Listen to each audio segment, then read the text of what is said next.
আসসালামু আলাইকুম রহমতুল্লাহি বারকাতু। কাছে এবং দূরে দেশে প্রবাসে যে যেখান থেকে দেখছেন আশা করি সকলে ভালো আছেন। প্রিয় ভাই ও বোনেরা, আজকে সম্পূর্ণ একটি নতুন ভিডিও নিয়ে আমি আপনাদের সামনে হাজির হয়েছি। ভিডিওতে হচ্ছে ওমান সালালা বাংলাদেশি মসজিদের পাশেই বাংলাদেশ থেকে ধনিয়ার গোড়ায় আমি এনেছিলাম হাইব্রিডের। তো 20 রিয়ালের মাটি আমরা ক্রয় করছিলাম। ওই মাটির ভিতরেই বিভিন্ন রকমের ফসল, ফুল গাছ, ফল গাছ, পেঁপে গাছ, ধনিয়া রোপণ করছিলাম। দেখেন কি চমৎকারভাবে ধনিয়াগুলো আপনারা দেখতেছেন। ধনিয়া পাতা এই মাশাল্লাহ করি অনেক সুগ্রাহান।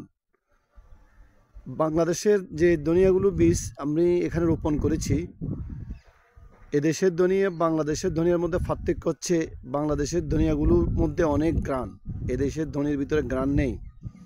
তাই এই ধনিয়াগুলোর জন্য অনেক জায়গা থেকে যারা জানে তারা ক্রয়ের জন্য আসছেন, নিচ্ছেন, কেউ ফ্রি নিচ্ছেন, কাউকে ফ্রি দেওয়া হচ্ছে, কেউ ক্রয় করে নিচ্ছেন। সব মিলি আলহামদুলিল্লাহ এই মানুষ যারা পাচ্ছে তারা নিচ্ছে। আর যারা অনলাইনে অর্ডার করতে চান, এই বিশেষ করে যারা ওমানে আছেন তারা আমাদের এই লোকেশানে চলে আসুন। লোকেশান হচ্ছে সালালা বাঙালি মার্কেটের পূর্বে মালাবাড়া গোল্ডের পিছে বাঙালি মসজিদের পাশেই এই ধনিয়ার বাগানগুলো অবস্থান করছে। আপনারা যারা যারা প্রয়োজন অত্যন্ত সুস্বাদু সুগ্রান ধনিয়া যদি নিতে চান আজই যোগাযোগ করুন, আমাদের এই ঠিকানা চলে আসুন। কেউ চাইলে তাকে ফ্রিও দেওয়া হবে, টাকা নেওয়া হবে না। যারা ক্রয় করতেছেন তাদেরকে ক্রয়ের জন্য দেওয়া হবে, ফ্রি নিতেন চাইলেও আমরা তাদেরকে ফ্রি দিব।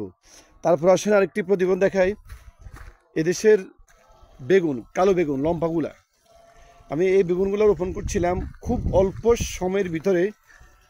প্রচুর পরিমাণে বেগুন দেখেন আপনার গাছের প্রতি পাতায় পাতায় ঘিরায় ঘিরায় আপনারা দেখতে পাচ্ছেন বেগুনগুলো অনেক বড় বড়। এক একটা গাছে 1 কিলো 2 কিলো অনেক বেগুন দিচ্ছে। খুব বেশি না, 8-10টা গাছ হবে, খুব চমৎকারভাবে। এই যে দেখেন পেঁপে বাগান, মাশাল্লাহ করি হাইব্রিডের পেঁপে। এই যে দেখেন মসজিদের উত্তর দক্ষিণ পাশে এই যে দেখেন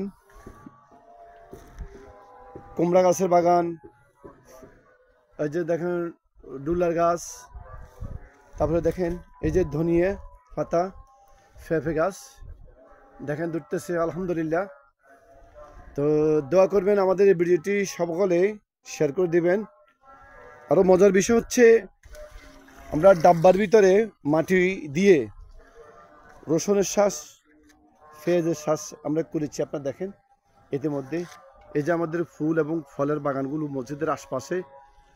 এই বাগানটি হচ্ছে মসজিদের সামনে অর্থাৎ পূর্ব দিকে। এই দেখেন ফুলের বাগান, এই যে দেখেন ধনিয়া। আলহামদুলিল্লাহ মাশাআল্লাহ অনেক ফসল উৎপন্ন হয়েছে।